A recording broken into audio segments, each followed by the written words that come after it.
सोमवारी संध्याकाळी चांदणी चौकातल्या लाल किल्ल्याजवळ झालेल्या स्फोटामध्ये दहशतवादी डॉक्टर उमर उपस्थित होता आणि त्यानं गाडीमध्येच स्वतःला उडवून दिल्याची पुष्टी डीएनए चाचणीत समोर आल्याचं कळतंय।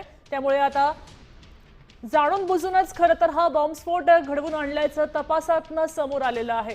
उमरच्या आईची आणि लाल किल्ल्याजवळच्या अवशेषांची डीएनए चाचणी मॅच झालेली आहे। त्यामुळे आता उमरनं त्या स्फोटामध्ये स्वतःला उडवून दिलं हे स्पष्ट झालंय।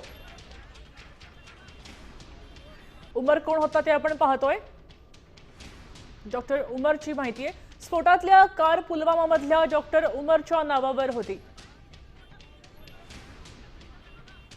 स्फोटावेळी उमर कारमध्येच होता। दिल्लीतल्या स्फोटाचा मास्टर माइंड डॉक्टर उमरच म्हटला जातोय।